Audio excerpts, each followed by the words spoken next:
I want you to imagine something. You walk to the back of your garden, a corner you forgot about, a spot you never watered, never fertilized, never touched after the day you planted something there months ago. You expect nothing. And then you dig. And underneath the soil, hanging below the roots like something out of a dream, are tubers the size of sweet potatoes, heavy, smooth, abundant, more than you can carry in one trip. You brush one off and bite into it. It tastes like apple, sweet, clean, crunchy, with a faint touch of honey underneath. Not like something that grew in neglected soil, like something someone spent years perfecting for flavor. Nobody did. The plant did that entirely on its own. This plant exists. I have grown it. And the moment I understood what it was, what it could do, what it was worth, and why almost nobody outside one specific mountain region of the world grows it deliberately, I could not stop thinking about it. Today, I am going to show you everything. What it is, how it tastes, how to grow it, why it has been ignored for so long, and, stay for this, the one thing about this plant that the health and wellness industry figured out before farmers did. That detail alone changes how you see this crop completely. Do not leave before we get there. The plant is called yacon. Its scientific name is Smelanthus sanctifolius. It belongs to the Asteraceae family, a distant relative of the sunflower and the artichoke, and it comes from the Andes Mountains of South America, from Peru and Bolivia specifically, where it has been eaten as a food crop for centuries. In the Andean highlands, yacon is ordinary, as familiar as a potato, something farmers grow as a matter of course, children eat raw as a snack, and markets sell without ceremony. Outside the Andes, in most of Africa, most of Asia, most of Europe, most of the world, almost nobody has heard of it.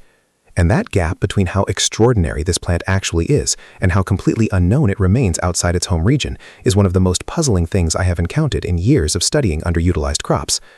Because yacon is not just unusual, it is genuinely exceptional in 3 separate ways that build on each other: flavor, nutrition, and ease of cultivation. It outperforms almost everything else you could plant in the same space. Here is the full picture. But first, the most important thing to know before you ever put a yacon plant in the ground, because almost every first-time grower makes the same mistake, and it is a mistake that will make you think this plant is worthless when it is actually remarkable. Yacon produces 2 completely different types of roots underground, and if nobody tells you this before your first harvest, you will almost certainly pull up the wrong one, taste it, and think you were lied to. The first type is the rhizome. This is what you plant. It looks like a knobby, compact piece of ginger. It sits at the base of the stem. It is fibrous, hard, starchy, and unpleasant to eat. When you harvest and you taste a rhizome, and I did this myself the first time, your immediate reaction is disappointment. This is the famous sweet tuber. This tastes like nothing good at all. That is the wrong root. The second type is the storage root. These are the ones that hang downward below the rhizome cluster, larger, smoother, shaped like a sweet potato or a fat carrot. These are the edible roots. These are the ones that taste like apple and honey. These are everything. The distinction is critical and visual. Rhizomes attach to the base of the stem and point outward and upward. Storage roots hang downward, heavier, obviously different in shape and color. Set the rhizomes aside. They are your planting material for next season. One plant produces 10 to 20 of them. That means in year 2, from a single plant, you can have 20 plants. In year 3, hundreds if you want them. This is a crop that multiplies itself faster than you can use it. Now the flavor of the one you actually eat. Chapter 4. The Flavor and the Science Behind It. Bite into a fresh yacon storage root and the experience is genuinely surprising. Not because it is exotic or unusual, because it is immediately, effortlessly pleasant in a way that feels almost too easy for something that grew in the ground with no attention. The texture is crunchy, firmly crunchy like a water chestnut or a very fresh apple. Not mealy, not soft, not starchy. Crunchy and juicy simultaneously. The juice that comes from it when you bite is sweet and clean and slightly cool. The flavor itself is layered. First apple, then pear underneath, slightly softer, then that faint honey note at the back, sweet without being heavy, and then nothing unpleasant, no bitter finish, no starchy aftertaste, just clean sweetness that fades and leaves your mouth feeling refreshed. My children eat it the way they eat candy, raw, peeled, cut into sticks. No preparation, no cooking, no seasoning, just the root. Now here is the part that changes how you think about this flavor. That sweetness does not come from sugar, not from sucrose, not from glucose, not from fructose in the way your body processes it from other sweet foods. It comes from compounds called fructooligosaccharides, FOS for short. These are chains of fructose molecules that the human body cannot break down and absorb in the small intestine the way it processes regular sugar. Instead, they pass through to the large intestine intact, where they feed beneficial gut bacteria. In other words, yacon tastes sweet, satisfies a craving for sweetness, and then acts as a prebiotic rather than a sugar load.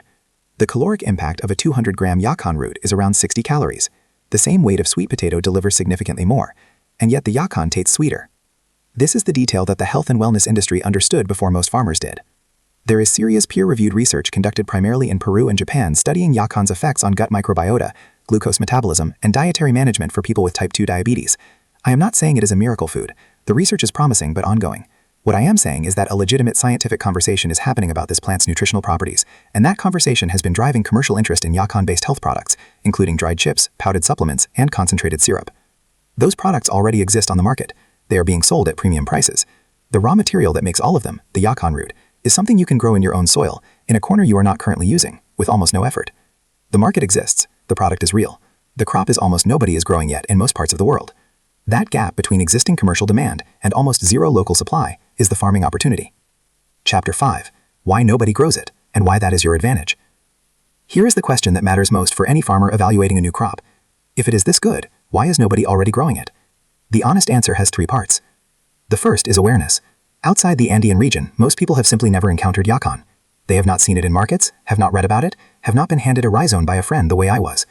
What the public does not know, it does not ask for. What it does not ask for, nobody produces. It is a visibility gap, not a value gap. The second is the handling challenge. Yacon storage roots bruise easily.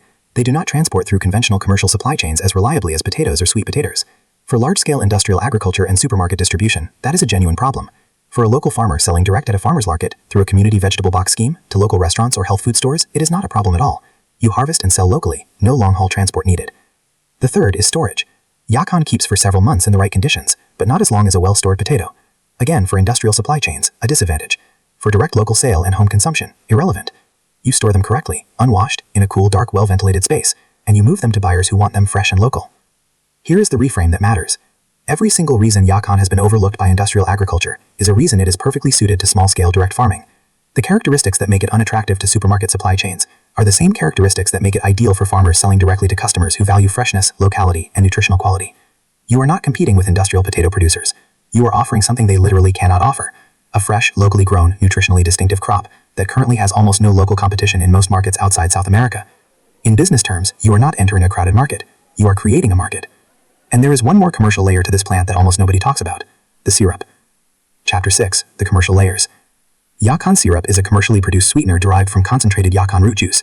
It is sold in health food stores and online at premium prices, significantly higher per kilogram than conventional sweeteners, specifically because of its low glycemic impact and prebiotic FOS content. The production process is relatively straightforward. You press or blend the raw roots, extract the juice, and reduce it slowly over low heat until it reaches a thick, honey-like consistency. The result is a natural sweetener with a flavor profile similar to a light, slightly fruity molasses. In the Andean tradition, this has been made for generations.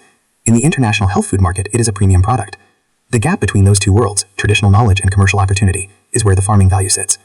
For a small-scale farmer, the commercial layers stack like this. Fresh roots sold directly to consumers, the simplest model. Harvest, store correctly, sell at market or through direct channels. No preparation required. Premium pricing justified by novelty, freshness, and nutritional story. Dried yacon chips, sliced thin, dried in shade at low temperature to preserve the FOS content. Packaged as a healthy snack product. Higher value per kilogram than fresh roots. Longer shelf life, more suitable for wider distribution. Yacon syrup, the highest value-added product. Requires time and basic equipment. Produces a primate in a product the highest per unit of raw material processed. Rhizomes for sale. Every harvest produces 10 to 20 rhizomes per plant that you do not eat. Other farmers and gardeners who have discovered yacon want planting material. Selling rhizomes in spring is a legitimate secondary income stream from the exact same harvest. The starting point for all of these is the same plant. Rhizomes in spring, leave the plants alone across the growing season, harvest in autumn. Everything else is a choice about how much processing and value-adding you want to do with what the plant gives you. Now, how to actually grow it. Every step clearly explained, nothing missed. How to grow yacon. Complete guide. You need rhizomes, not seeds. Yacon is almost always propagated from rhizomes, the knobby root sections harvested from the base of the previous year's plant. Source them from specialist herb and unusual vegetable suppliers, online agricultural marketplaces, or increasingly from other gardeners and farmers who are already growing yacon and have surplus rhizomes after harvest. When you receive or harvest rhizomes, look for firm, healthy sections with visible growth buds, small, pointed nodes on the surface of the rhizome. These buds produce the shoots. Soft, rotting, or dried-out rhizomes will not perform well. Store rhizomes until planting time in a barely moist substrate. Peat, sawdust, or coconut coir works well. in a cool place above freezing. Do not let them dry out completely, and do not let them get wet enough to rot. That balance is the key to successful rhizome storage across winter. Planting. Plant in spring after the last frost risk has passed. Yacon is frost sensitive. A late frost after planting will set the plant back significantly. Choose a position in full sun to light partial shade. Yacon is not demanding about soil. Ordinary garden soil or farm soil of average fertility is fine. If the soil is very poor, incorporate some mature compost at planting. Do not add heavy nitrogen fertilizer. Excess nitrogen pushes the plant toward large, beautiful above-ground growth at the expense of root production. You want roots. Feed the soil modestly. Dig a hole approximately 20 centimeters deep. Place the rhizome horizontally in the hole with the growth buds facing upward. Cover with soil and firm gently. Spacing matters significantly. Leave at least 1 meter between plants. 1.5 meters is better. Yacon grows large. It can easily reach between 1.8 and 2 meters tall with a substantial spread. Crowded plants compete for resources and produce smaller roots. Growing season. After planting, Yacon is almost entirely self-managing. It does not need regular feeding. It tolerates moderate drought well in summer. During extreme heat, water once a week or when you see the plant beginning to wilt. In spring and autumn in most climates, rainfall does the work. Pest pressure is remarkably low. Aphid activity on young, tender growth occasionally occurs early in the season, but typically resolves without intervention as natural predators arrive. I have never treated Yacon with any chemical or organic spray in multiple growing seasons. The plants grow visibly through summer, large, green, attractively leafy. They look almost ornamental. If you need a fast-growing green screen or privacy border that also produces food, Yacon delivers both. Harvest. Watch the leaves. When autumn arrives and the leaves begin to yellow and wither, the plant is sending energy downward into the storage roots. This is your signal that harvest is approaching. Wait until the above-ground portion has fully withered or until the first light frost in climates where that occurs. Then cut the stems at ground level. Use a digging fork rather than a spade. Work slowly around the outside of the plant, loosening the soil in a wide circle before attempting to lift. The storage roots extend outward and downward. They break easily if you lever too hard or dig too close. When the root mass lifts free, you will see both types clearly. Rhizomes clustered at the base of the stem, storage roots hanging below, heavier and smoother. Separate them immediately. Rhizomes go into storage for next season's planting. Storage roots go to your table. Post-harvest sweetening. Here is one of the most practically important things to know about Yacon that most growing guides skip entirely. Fresh harvested roots are good, but roots left to rest for 1 to 3 days in a ventilated, airy space out of direct sun become noticeably sweeter. The resting period allows part of the FOS compounds to convert, intensifying the sweetness and improving the flavor profile. Leave them in a wooden crate or on a rack in a well-ventilated shed for a couple of days before eating or selling. That small step meaningfully improves the product you deliver to your table or your customers. Storage. Store roots unwashed. Washing before storage introduces moisture that accelerates rot. Store with a little soil still attached in a cool, dark, ventilated space. Wash only immediately before eating or processing. Stored correctly, Yacon roots keep for several months, enough time to work through a good harvest across the cooler months of the year. A corner of your garden that you are not using. Ordinary soil. No watering schedule, no fertilizer program, no pest management plan.